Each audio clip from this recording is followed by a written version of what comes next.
Bukek Xian Subai, Ho Ping Ho. Jilid 4. Teriakan Suat Hong ini mengejutkan hatinya. Dia menengok dan melihat tubuh anaknya meluncur turun. Dia kaget dan baru sadar bahwa ketegangan mendengar suaminya pulang membuat dia lupa kepada puterinya. Sungguh pun Suat Hong telah memiliki ginkang yang cukup baik akan tetapi meluncur turun dari tempat tinggi seperti itu ada bahayanya patah atau setidaknya salah urat.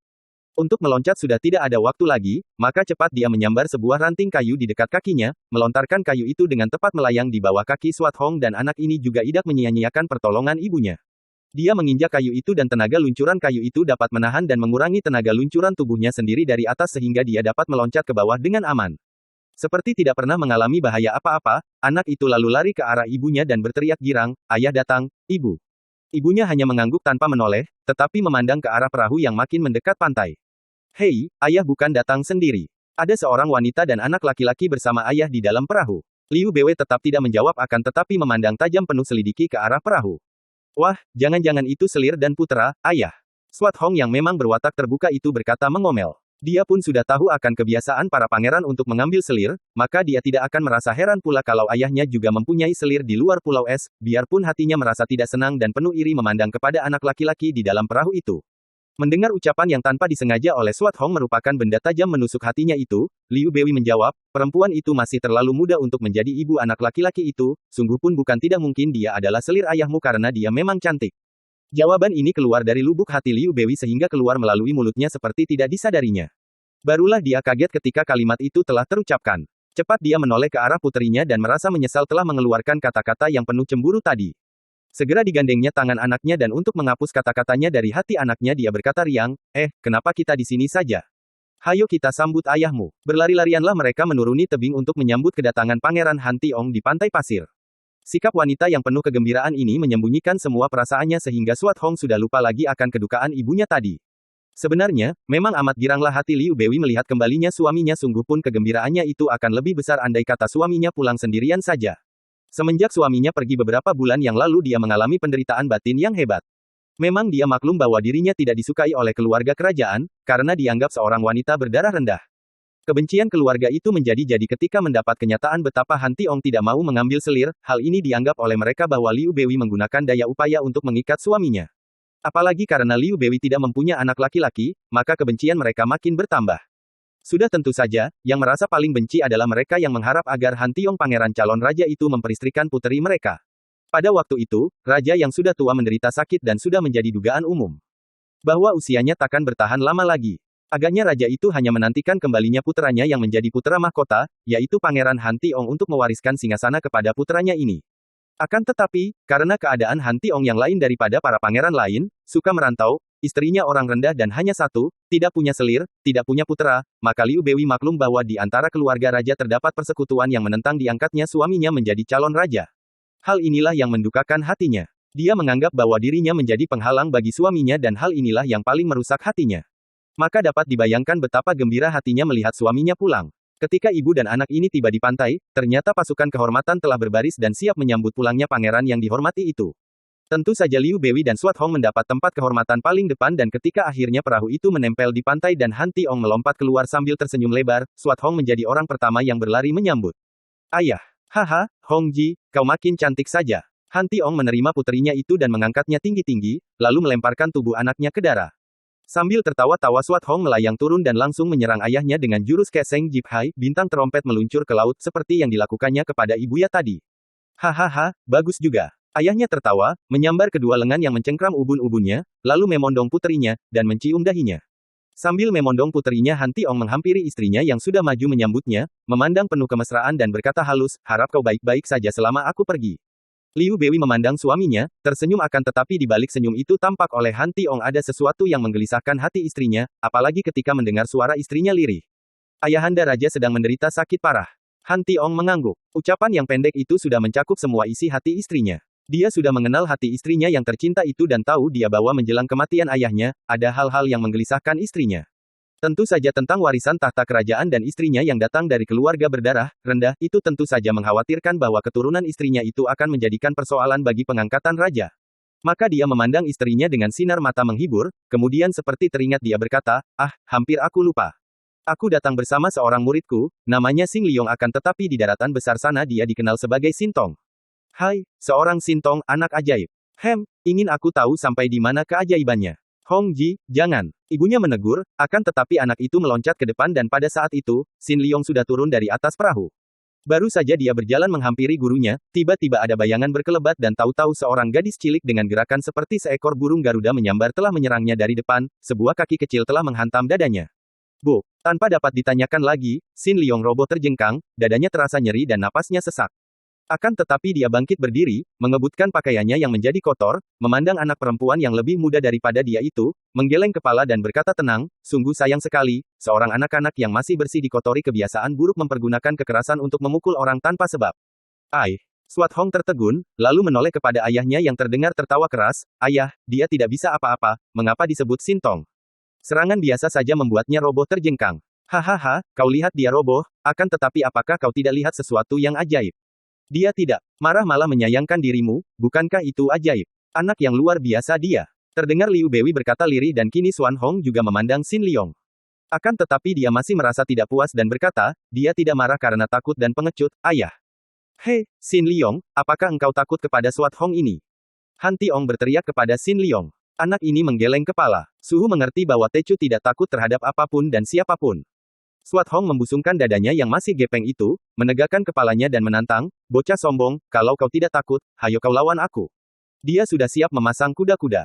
Xin Liong menggeleng kepalanya. Adik yang baik, aku tidak akan menggunakan kepandaian apapun juga untuk melakukan kekerasan terhadap orang lain, apalagi terhadap seorang anak-anak seperti engkau. Gadis cilik itu sudah menerjang maju, dipandang oleh Xin Liong dengan sikap tenang saja, berkedip pun tidak menghadapi serangan anak perempuan itu.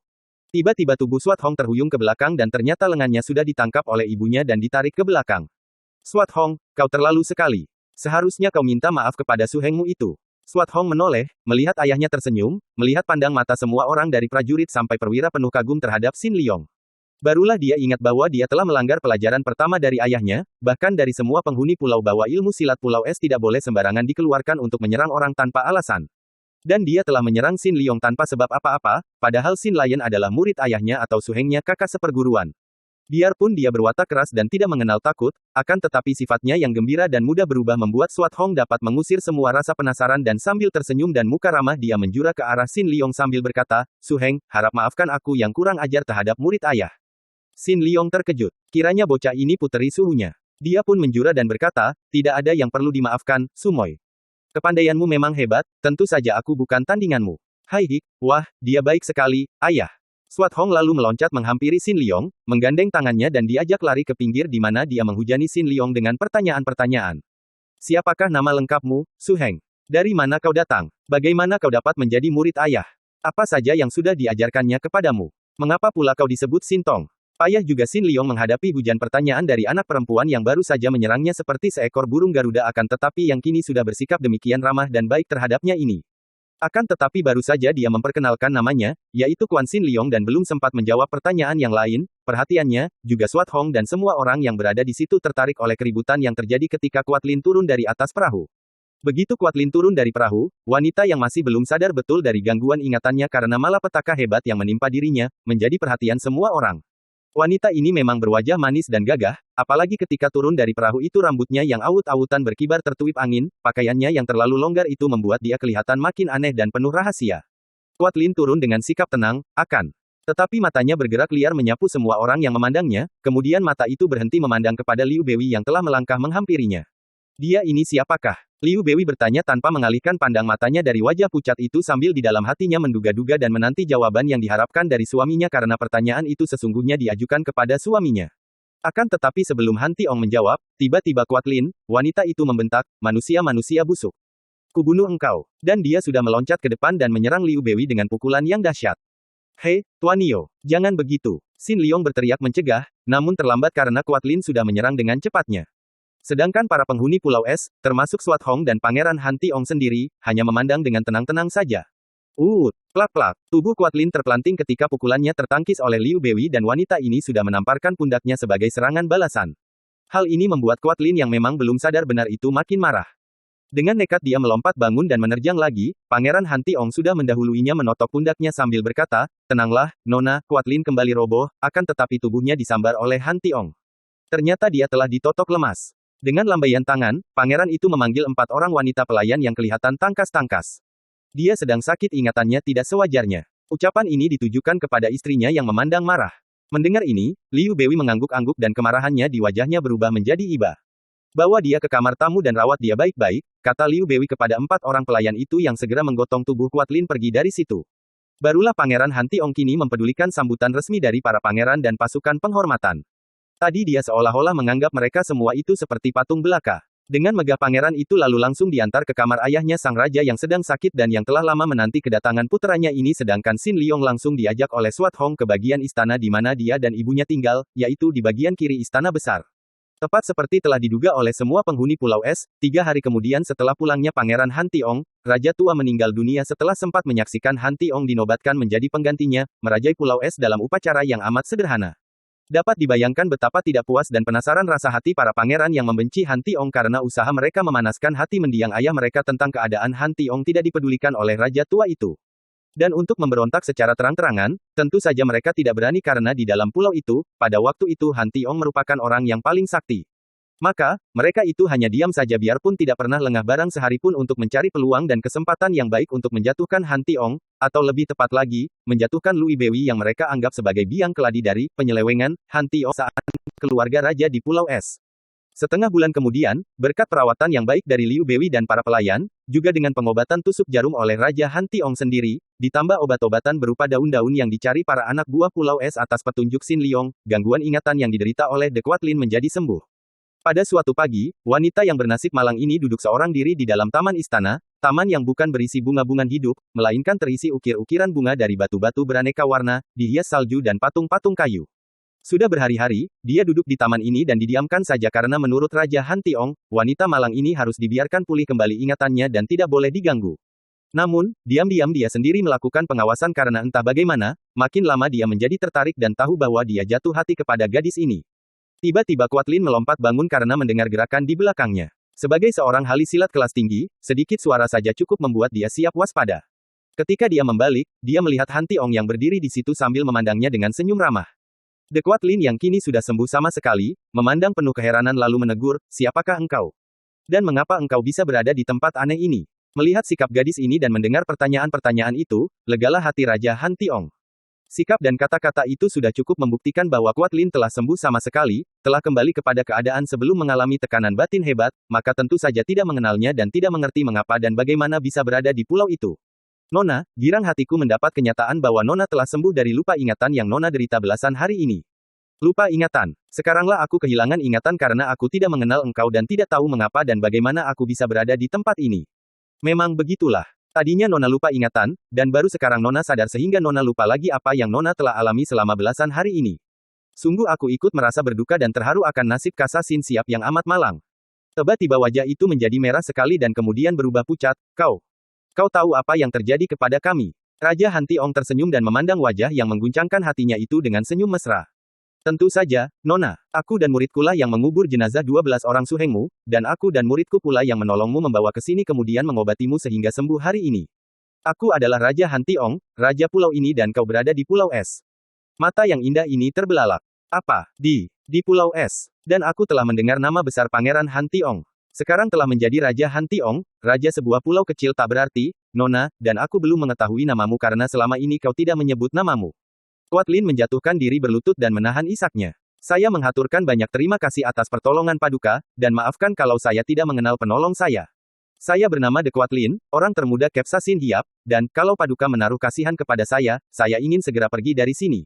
Sekarang juga, Nona De, aku adalah seorang yang tidak bisa menyimpan rahasia hati. Ketahuilah, semenjak pertama kali melihatmu dan melihat penderitaanmu, timbul rasa iba dan sayang di dalam hatiku. Karena itu, kalau kiranya engkau suka aku akan merasa berbahagia sekali kalau Nona mau tinggal di dalam istanaku ini, sebagai seorang istriku, istri kedua." Kuat Lin terkejut sekali. Dia telah berhutang budi kepada raja ini, dan sekarang raja ini secara demikian terus terang menyatakan cintanya dan ingin mengambil dia sebagai istri. Dia menjadi istri raja. Dia yang telah dinodai oleh Pat Jiu Kai Ong. "Tidak, maaf. Saya harus pergi sekarang juga. Hanya satu tujuan hidup saya, dan Paduka tentu tahu. Yaitu untuk membunuh iblis Pat Jiu Kai Ong." Han Tiong mengangguk-angguk. Aku mengerti dan aku sudah menduga bahwa seorang dara perkasa seperti engkau tentu saja tidak akan mau menerima tawaranku dan tidak mungkin aku mengharapkan seorang dara seperti Nona akan jatuh cinta begitu saja kepadaku. Akan tetapi aku pun tidak terlalu mengharapkan yang ajaib. Aku jatuh cinta kepadamu, Nona, dan adanya aku berani meminangnya secara terang-terangan, karena aku yakin Nona akan menerimanya berdasarkan cita-cita tunggal Nona itulah. Bagaimana mungkin Nona akan membalas dendam kepada Pat Jiu Keong, sedangkan Kep Sasin Hiap saja tidak mampu mengalahkannya.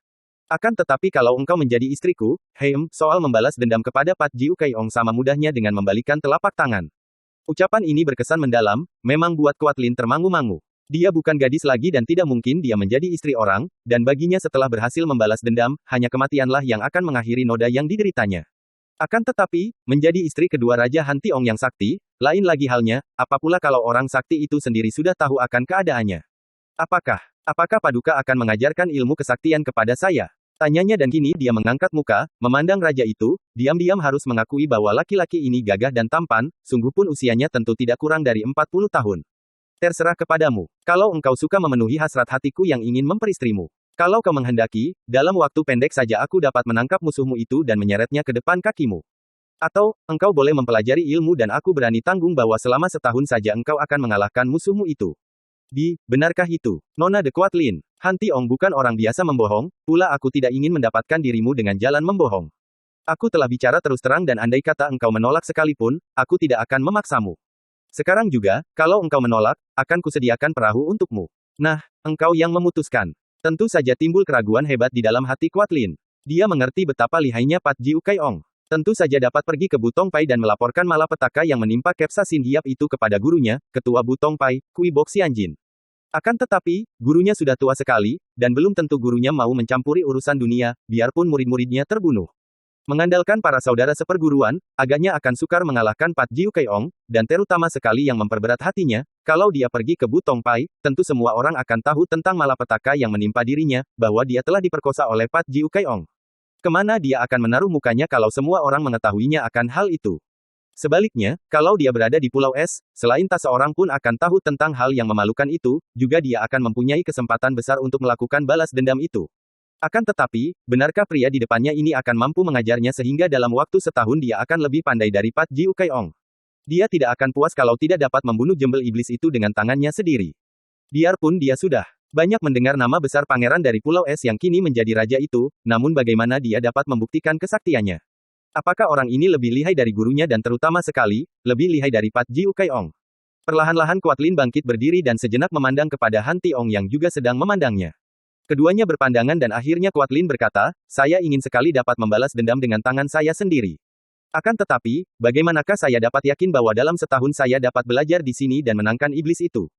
Han Tiong tersenyum dan mengeluarkan sebatang pedang dari balik jubahnya. Inilah pedang yang kutemukan ketika aku dan muridku menolongmu. Quatlin menerima pedang itu dan air matanya turun bertitik akan tetapi segera dihapusnya. Itulah Angbu Wei Kiam pedang dari tua suhengnya. Engkau meragu, baiklah. Kau pergunakan pedangmu dan kau serang aku untuk menguji apakah aku dapat melatihmu selama setahun sehingga kau lebih lihai daripada Pat Jiu Keong. Quatlin menimang-nimang pedang Angbu Wei Kiam di tangannya. Pat Jiu Keong telah dikeroyok oleh dia dan 12 orang suhengnya.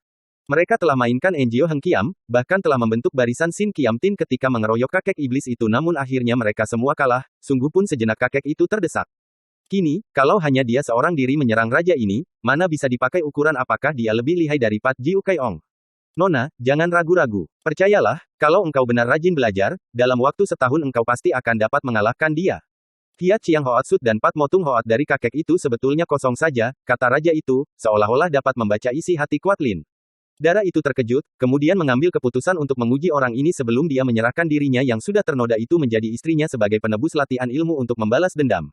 Baiklah, saya akan menguji kepandaian Paduka, harap Paduka bersiap dan mengeluarkan senjata. Hahaha, Pat Jiu Keong membutuhkan tongkatnya dan pukulan beracunya untuk mengalahkan Kep Sasin Hiap, akan tetapi aku cukup menggunakan ini. Dia meraih ke bawah dan tangannya sudah membentuk batu karang sedemikian rupa sehingga batu karang itu berbentuk panjang seperti pedang. Harap Paduka siap. Quatlin berseru dan tiba-tiba pedangnya menyambar dengan cepat, melakukan tusukan ke arah leher sedang tangan kirinya sudah memukul ke arah dada. Serangan berganda dengan pedang dan pukulan tangan kiri ini merupakan jurus ampuh dari Enjio Heng Kiam Sut. Tiba-tiba tubuh raja itu bergerak, serangan Quatlin telah dapat dielakkan dan pada detik berikutnya, leher dara itu tersentuh ujung batu karang dan dadanya juga tersentuh kepalan tangan kiri Han Tiong. Kuat Lin menjerit lirih karena maklum bahwa kalau tusukan batu dan pukulan tadi dilanjutkan oleh Han Tiong tentu dia telah roboh dan tewas seketika. Akan tetapi yang lebih mengejutkan hatinya adalah gerakan raja itu. Paduka. Paduka menggunakan jurus Hui Po Liu Hong, air tumpah muncrat pelangi melengkung dari Enjio Heng Kiam Sut Bu Tong Pai. Han Tiong tersenyum, persis sekali dengan seranganmu tadi, akan tetapi jauh lebih lihai karena sekali serang berhasil, bukan? Nah, kalau engkau memiliki kesempurnaan dalam jurus ini tadi, bukankah mudah kau mengalahkan musuhmu? Kuat Lin tertegun, akan tetapi dia masih belum puas. Saya ingin mencoba lagi. Boleh, boleh. Kau seranglah aku 10 jurus yang paling lihai dan aku tanggung bahwa engkau akan kukalahkan dengan jurusmu yang sama. Dengan pengerahan tenaga dan memilih jurus-jurus terampuh, Kuat Lin menyerang lagi, akan tetapi setiap kali menyerang satu jurus, dia menjerit lirih karena benar saja, dia selalu dikalahkan oleh jurusnya sendiri.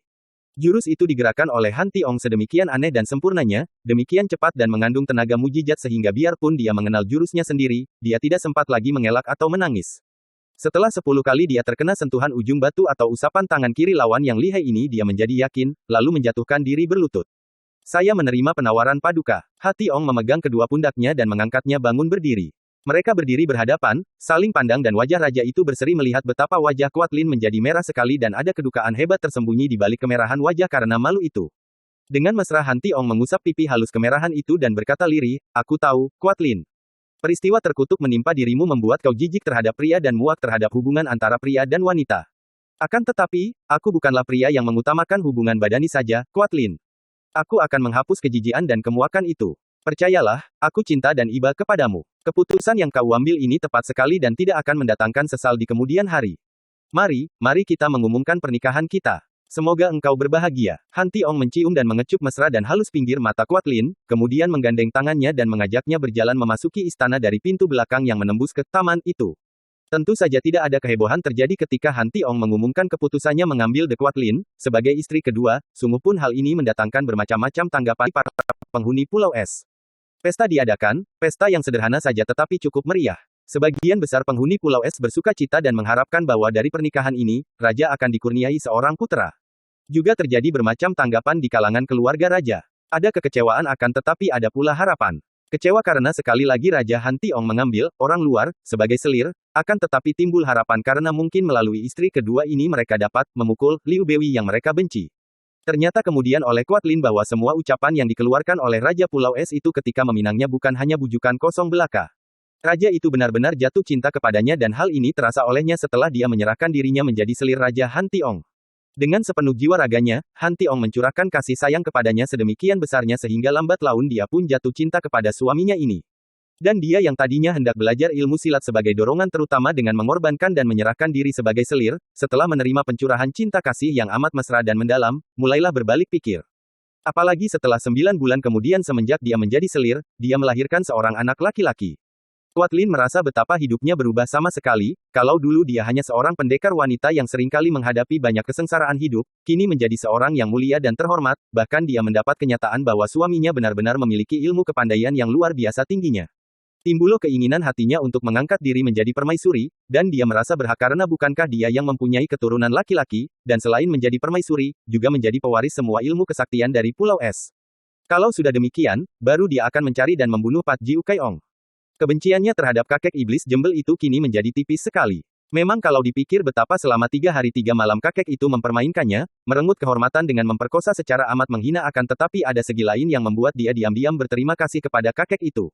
Kalau tidak ada peristiwa hebat itu, agaknya selama hidupnya dia tidak akan dapat bertemu dengan Han Tiong, apalagi menjadi istrinya dan sekaligus pewaris ilmu-ilmunya. Xin Liong belajar ilmu silat dengan tekun bersama suhengnya, Suat Hong yang lincah jenaka, dan mulai tampaklah bakatnya yang luar biasa. Tidak mengherankan kalau para tokoh Kang Ou ingin memiliki bocah ini dan menjadikan Xin Liong sebagai bahan perebutan, karena dia pantas disebut Xin Tong. Han Tiong sendiri yang merupakan manusia luar biasa dan memiliki kecerdasan yang disebut Kui Bak Put Bong, sekali melihat tidak bisa lupa lagi, diam-dai menjadi kagum sekali karena dia harus akui bahwa dalam hal kecerdasan dan kekuatan pikiran, dia masih kalah oleh muridnya ini. Yang amat mengagumkan hatinya adalah betapa di balik semua bakat yang luar biasa ini terpendam watak yang amat luar biasa, watak yang penuh kehalusan, kelembutan dan kasih sayang dan iba terhadap orang lain yang amat mendalam, di samping watak yang wajar seadanya. Benar-benar seorang bocah yang ajaib. Diam-diam Xin Liong mengerti bahwa diangkatnya Kuat Lin menjadi istri Han Tiong, biarpun hal ini merupakan hal yang lumrah bagi seorang raja, namun akan mendatangkan banyak ketidakbaikan, terutama di pihak ibu sumoinya.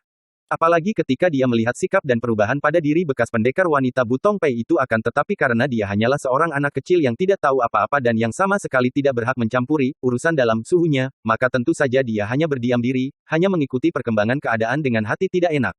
Yang dikhawatirkan oleh anak yang belum tahu apa-apa memang sungguh terjadi. Semenjak mengambil Quatlin sebagai istri kedua, Liu Bewi menderita tekanan batin yang amat hebat. Mula-mula tidak terasa olehnya ketika suaminya makin jarang bermalam di dalam kamarnya karena hal ini dianggapnya limrah setelah suaminya memiliki istri lain yang baru. Akan tetapi perasaan kewanitaannya yang halus segera dapat menangkap kehambaran cinta kasih yang dicurahkan suaminya kepadanya. Dan terutama sekali setelah De Quatlin mengandung, suaminya tidak pernah datang lagi menginap di kamarnya, dan kalau sekali-sekali datang, tidak ada cumbu rayu dan kemesraan sama sekali, hanya untuk menanyakan kesehatan dan agaknya suaminya datang hanya demi kesopanan belaka. Hati seorang wanita amatlah halusnya, mudah tersinggung, mudah gembira, mudah marah, mudah berduka, mudah jatuh cinta dan mudah pula membenci. Setelah Quatlin melahirkan seorang anak laki-laki, mulailah hati Liu Bewi digerogoti iri dan hal ini mendatangkan kebencian hebat. Dia mulai merasa tersiksa batinnya, merasa kesepian, rasa rindu yang makin menghimpit terhadap belayan kasih sayang suaminya membuat Liu Bewi makin tersiksa, menambah kebenciannya terhadap Quan Lin yang makin dipuja suaminya itu. Liu Bewi bukan seorang wanita yang gila akan kedudukan. Dia tidak mengejar kedudukan dan dia sama sekali tidak khawatir akan menurunnya derajatnya apabila madunya itu diangkat menjadi permaisuri karena mempunyai seorang putra. Akan tetapi Liu Bewi adalah seorang wanita yang haus akan kasih sayang, maka dapat dibayangkan betapa hebat penderitaan batinnya setelah cintanya disia-siakan oleh suaminya yang telah jatuh di bawah telapak kaki Quatlin. Melihat penderitaan batin yang dialami oleh Liu Bewi ini, diam-diam bersoraklah para keluarga raja. Bagi mereka, biarpun putra raja bukan keturunan dari seorang ibu yang masih berdarah agung seperti mereka, namun masih lebih baik daripada kalau dilahirkan oleh seorang iu seperti Liu Bewi, hanya anak seorang nelayan pulau es rendah. Pula kebencian mereka yang terdorong oleh iri hati terhadap Liu Bewi membuat mereka condong kepada Quan Lin sehingga kelahiran Han Buong, nama putra itu, disambut dengan penuh kegembiraan oleh keluarga raja dan juga oleh semua penghuni pulau es sebagai penyambutan terhadap lahirnya seorang putra raja yang akan menjadi pangeran mahkota. 7 tahun telah lewat semenjak Xin Liong berada di Pulau Es. Dipandang begitu saja, agaknya keadaan Pulau Es dan kerajaan kecilnya selama 7 tahun itu tidak terjadi perubahan sesuatu, para penghuninya masih hidup dengan tenang dan tentram penuh kedamaian seperti puluhan, bahkan ratusan tahun yang lalu. Raja Han Tiong tidak kalah bijaksana dalam mengendalikan pemerintahan kecilnya sehingga para penghuni Pulau Es hidup bahagia, sedangkan pelanggaran-pelanggaran yang terjadi hanya sedikit sekali. Namun sesungguhnya terjadi perubahan yang amat besar dan banyak. De Quatlin yang kini menjadi permaisuri, diangkat secara resmi oleh Han Tiong sehingga kedudukan Liu Bewi tergeser menjadi istri selir, bukan hanya menjadi wanita pertama yang paling tinggi tingkat kedudukannya, namun juga telah menjadi seorang wanita yang memiliki kesaktian hebat, hanya kalah oleh suaminya dan beberapa tokoh lain di Pulau Es. Namun, hasratnya untuk membalas dendam terhadap Pat Jiu Kaiong agaknya telah lenyap sama sekali. Dia kelihatan hidup bahagia tenggelam dalam belayan penuh kasih sayang dari suaminya dan melihat putranya yang kini telah berusia 6 tahun dan menjadi seorang anak laki-laki yang tampan dan sehat biarpun tubuhnya agak kecil. Sebagai pangeran, tentu saja Buong digembleng oleh ayahnya sendiri sejak kanak-kanak. Xin Liong telah memperoleh kemajuan yang mentakjubkan dan mengagumkan Han Tiong sendiri. Semua ilmu yang diajarkan oleh raja itu, sekali dilatih dapat dilakukan dengan hampir sempurna. Tentu saja dalam waktu beberapa tahun dia telah jauh melampaui tingkat kepandaian sumoinya, dan setelah dia berusia 14 tahun, Xin Liong telah jauh meninggalkan tingkat sumoinya. Bukan hanya dalam hal ilmu silat, akan tetapi juga dalam ilmu sinkang dia maju pesat karena tanpa diperintah oleh suhunya, dengan tekun Xin Liong berlatih seorang diri di bawah hujan salju yang amat dingin sehingga dia dapat menampung inti sari tenaga Im Kang yang amat hebat. Selain tekun mempelajari ilmu silat yang diturunkan oleh suhunya tanpa ada yang disembunyikan itu, Xin Liong juga rajin sekali membaca kitab-kitab yang banyak terdapat di dalam kamar perpustakaan istana. Dia dikenal oleh semua ahli sastra di Pulau Es dan mereka ini amat kagum dan suka kepada Xin Liong melihat ketekunan bocah ajaib ini.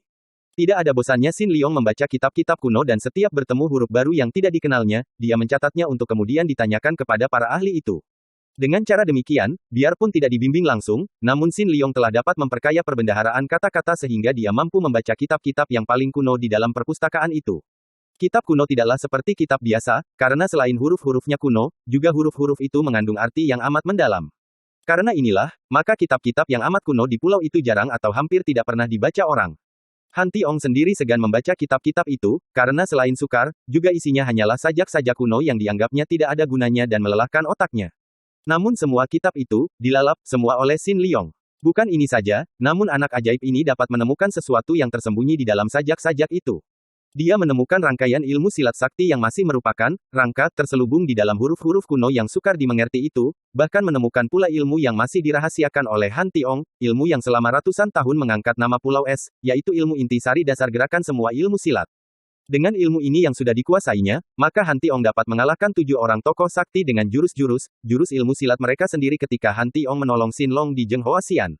Kini, secara tidak disengaja, bahkan di luar kesadaran Xin Liong sendiri, bocah ajaib ini telah menemukan ilmu itu, terselip dan terselubung di antara sajak-sajak kuno yang kelihatannya tidak ada gunanya itu. Selain memperoleh kemajuan hebat dalam ilmu silat, juga selama berada di Pulau Es, Xin Liong memperoleh kesempatan memperdalam ilmunya mengenal daun dan tumbuhan obat dengan jalan menyelidikinya di pulau-pulau kosong di sekitar Pulau Es. Dia memang mendapat tugas untuk mencari bahan-bahan obat di pulau-pulau itu untuk kepentingan para penghuni Pulau Es, dan dalam kesempatan melaksanakan tugasnya ini, Xin Liong tidak menyia-nyiakan waktu untuk menyelidiki lebih banyak lagi tetumbuhan dan khasiatnya untuk kesehatan tubuh manusia. Dengan adanya Xin Liong di Pulau Es, banyaklah sudah penghuni yang terhindar dari bahaya penyakit, dan untuk ini, Han Tiong merasa berterima kasih sekali sehingga dia tidak segan-segan menurunkan ilmu pengobatan tusuk jarum kepada muridnya itu. Selain Xin Liong, tentu saja Suat Hong sebagai putri raja, juga memperoleh kemajuan pesat dan dalam usia 13 tahun itu dia telah memiliki ilmu kepandaian yang sukar dicari tandingannya. Dengan demikian, hampir semua orang di Pulau Es memperoleh kemajuan masing-masing. Raja Han Tiong memperoleh kebahagiaan cinta kasih dalam diri Kuat Lin yang telah menjadi permaisurinya. The Kuat Lin sendiri yang tadinya mengalami malapetaka yang dianggapnya lebih hebat daripada kematian sendiri, telah memperoleh banyak keuntungan, memperoleh cinta kasih yang mesra, kedudukan tinggi sekali, dan ilmu kepandaian yang amat hebat pula. Hanya seorang saja yang sama sekali tidak memperoleh kemajuan lahir maupun batin yaitu Liu Bewi. Dia menderita makin hebat, terutama batinnya karena semenjak beberapa tahun ini, suaminya sama sekali tidak pernah lagi mendekatinya. Lenyaplah wataknya yang periang dan kini Liu Bewi lebih banyak mengurung dirinya di dalam kamar, menyulam atau membaca kitab. Dia seolah-olah menjadi seorang pertapa dan biarpun wajahnya tidak membayangkan sesuatu, masih tetap cantik manis dan pakaiannya selalu bersih, namun sesungguhnya hatinya terluka dan selalu meneteskan darah, batinnya terhimpit dan terbakar oleh rindu yang tak kunjung henti, kehausan akan belayan kasih sayang seorang pria yang tak pernah terpuaskan. Keadaan di dalam istana dengan adanya penderitaan Liu Bewi, dengan adanya para anggota keluarga istana yang masih menaruh benci kepadanya dan tidak melihat kesempatan untuk menjatuhkan wanita ini karena Liu Bewi selalu bersikap diam dan tidak memperlihatkan sesuatu, merupakan api dalam sekam yang setiap saat tentu akan berkobar atau meledak. Hal ini tidak saja dirasakan oleh semua anggota keluarga raja, bahkan dirasakan pula oleh Xin Liong dan Suat Hong. Sering kali Xin Liong kehilangan kejenakaan Suan Hong yang merupakan ciri khas darah ini. Kalau dia melihat darah itu termenung seorang diri, dia menarik nafas panjang dan sekali waktu dia menegus, Sumoy. Kenapa kau termenung dan wajahmu suram? Lihat, hari tidak sesuram wajahmu, sinar matahari mencairkan salju dengan cahaya yang keemasan. Suat Hong memandang pemuda itu dan menarik nafas panjang. Betapa aku tidak akan muram menyaksikan keadaan yang begini dingin di dalam istana, Su Heng. Ayah memang masih biasa dan baik kepadaku, juga ibu baik kepadaku. Akan tetapi antara ayah dan ibu seolah-olah terdapat jurang pemisah yang amat dalam. Tidak pernah lagi aku menyaksikan keduanya beramah tamah dan bersendau gurau seperti dahulu lagi. Apakah karena ibu permaisuri? Sumoy. Kita tidak mempunyai hak untuk bicara mengenai orang-orang tua itu. Hal itu adalah urusan mereka sendiri. Aku mengerti, Su Heng. Akan tetapi aku melihat kedukaan hebat bersembunyi di balik senyum ibu kepadaku. Aku tahu betapa dia rindu kepada ayah, rindu yang membuatnya seperti gila. Aku tidak membohong, Su Heng. Seringkali aku mendengar ibuku mengigau memanggil nama ayah dan menangis dalam tidur. Ibu selalu gelisah kalau tidur dan biarpun dia hendak menyembunyikannya dariku, namun aku tahu betapa ibu menderita sengsara batin yang hebat, menderita rindu yang menghancurkan batinnya. Darah itu kelihatan berduka sekali, kemudian berkata lagi, Su Heng, apa sih perlunya orang saling mencinta kalau akibatnya hanya mendatangkan rindu dan kecewa? Itu bukan cinta, Sumoy, kau takkan mengerti dan semua orang takkan mengerti karena sudah lazim menganggap hawa nafsu sama dengan cinta. Hawa nafsu menuntut pemuasan, menuntut kesenangan dan ingin memilikinya untuk diri sendiri. Dan semua inilah yang menimbulkan kecewa dan duka, Sumoy. Sumoynya terbelalak. Kau bicara seperti kakek-kakek saja. Dari mana memperoleh filsafat macam itu, Su Heng? Karena tertarik, darah yang muda ini sudah melupakan kedukaannya dan menjadi riang gembira lagi, matanya memandang Su Hengnya dengan berseri penuh godaan. Dari kukira dari kesadaran, Sumoy. Bukan filsafat. Aku sudah kenyang membaca filsafat, dan apa artinya filsafat kalau hanya untuk dihafal?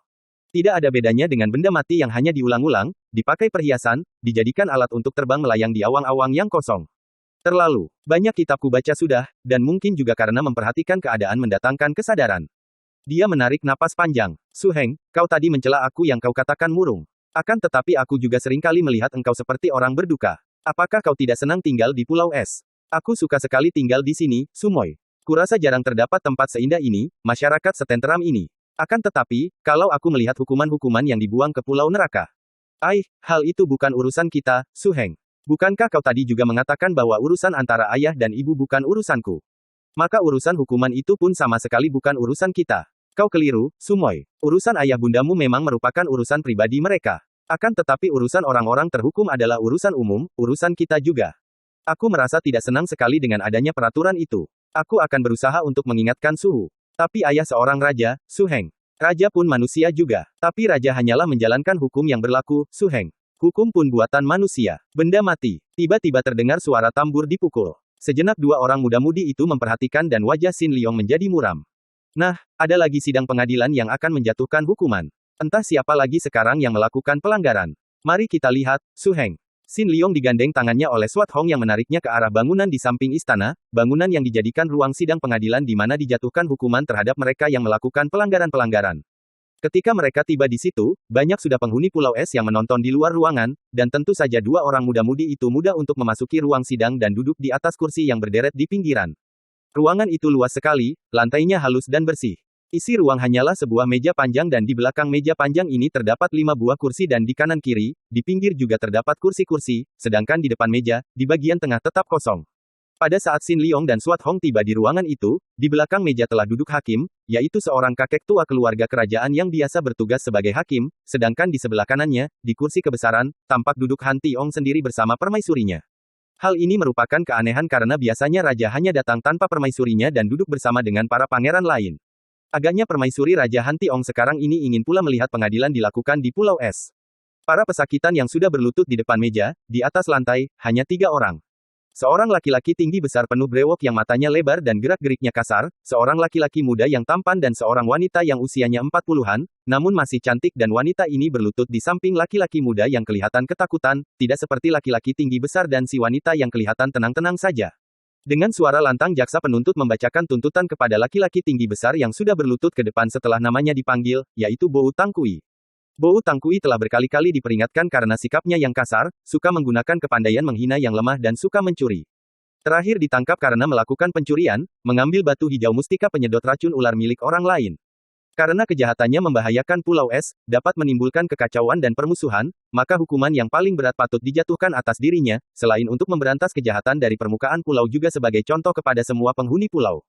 Hening sejenak, kemudian terdengar suara hakim tua yang lemah dan agak gemetar, Bowu Tangkui, kau sudah mendengar tuduhan atas dirimu. Kau diperkenankan membela diri. Bowu Tangkui yang berlutut itu memberi hormat kepada raja, kemudian dengan suaranya yang kasar dan nyaring berkata, hamba mengaku telah melakukan perbuatan itu karena hamba ingin memiliki mustika batu hijau. Hamba telah menerima banyak budi dari Sri Baginda, kalau sekarang dianggap berdosa, hamba siap menerima segala macam hukuman yang dijatuhkan kepada hamba. Hakim berpikir sejenak, kemudian sambil mengetok meja dia berkata, pengadilan memutuskan hukuman buang ke pulau neraka kepada Bowu Tangkui. Suasana menjadi hening. Keputusan hukuman ini merupakan yang lebih hebat daripada penggal kepala. Banyak di antara mereka yang mendengarkan, menahan nafas dengan muka pucat, ada yang menaruh hati kasihan kepada Bowu Tangkui. Akan tetapi pesakitan itu sendiri setelah memandang kepada raja, lalu berkata, suaranya penuh pahit getir, hukuman apapun bagi hamba tidak terasa berat, yang terasa berat adalah bahwa hamba dipaksa untuk memusuhi Pulau Es yang hamba cintai. Jadi engkau menerima keputusan hukuman? Hakim bertanya. Hamba mene. Nanti dulu. Tiba-tiba terdengar suara nyaring dan Han Tiong sendiri mengangkat muka memandang tajam ketika melihat Xin Liong telah berdiri dari kursinya dan mengeluarkan seruan itu. Harap Suhu dan para cuwi sekalian maafkan saya. Akan tetapi pesakitan berhak untuk dibela dan saya hendak membelanya. Saudara Bowu Tangkui ini dianggap berdosa dan memang dia telah melakukan pelanggaran. Akan tetapi patutkah kalau kesalahannya itu lalu dijadikan tanda bahwa dia seorang jahat yang tidak bisa diampuni lagi? Saya hendak bertanya, siapakah di antara cuwi sekalian yang tidak pernah melakukan kesalahan?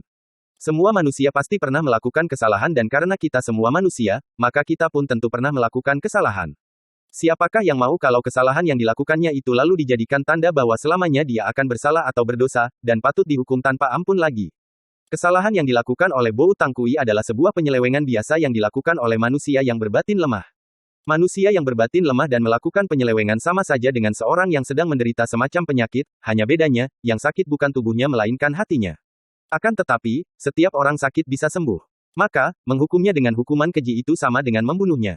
Hening sekali keadaan di situ setelah pemuda tanggung ini mengeluarkan pembelaannya. Akan tetapi di sini sudah diadakan hukum sejak ratusan tahun dan kita semua harus tunduk kepada hukum. Kata Han Tiong ketika melihat betapa hakim ragu-ragu untuk menjawab. Dia maklum bahwa Xin Liong disuka banyak orang di situ, dan selain ini, agaknya para pejabat itu juga sungkan mendebat karena pemuda itu adalah murid raja. Karena inilah maka Han Tiong sendiri yang mengeluarkan suara membantah. Harap Suhu memaafkan Tecu kalau Tecu terpaksa mendebat. Saudara Bou melanggar hukum yang dianggap berdosa, lalu menurut hukum harus dibuang ke pulau neraka. Dari manakah timbulnya pelanggaran yang disebut dosa? Kalau tidak ada hukum, mana mungkin ada dosa? Kalau tidak ada larangan, mana mungkin ada pelanggaran? Hukumlah yang menciptakan dosa dan pelanggaran, hukum adalah keji karena hukuman yang dijatuhkan sebetulnya lebih kotor daripada dosa itu sendiri. Kalau dia dianggap bersalah lalu dibuang ke pulau neraka, bukankah hal itu membuat dia menjadi makin jahat dan mendendam? Andai kata seorang penderita sakit, penyakitnya menjadi makin parah. Apakah hukuman pembuangan ke pulau neraka itu akan menginsafkannya? Suhu, sudah berkali-kali Tecu menyatakan bahwa hukuman seperti ini tidak patut dilakukan di lebih baik menuntut mereka yang tersesat agar kembali ke jalan benar daripada menghukum mereka dengan kekerasan yang akan membuat mereka menjadi lebih jahat lagi. Tuan Xin Liong, kau tak berhak untuk mencela hukum yang sudah menjadi tradisi kami. Hakim, lanjutkan persidangan dan pembelaan yang dilakukan atas diri Bou Tangkui tidak dapat diterima.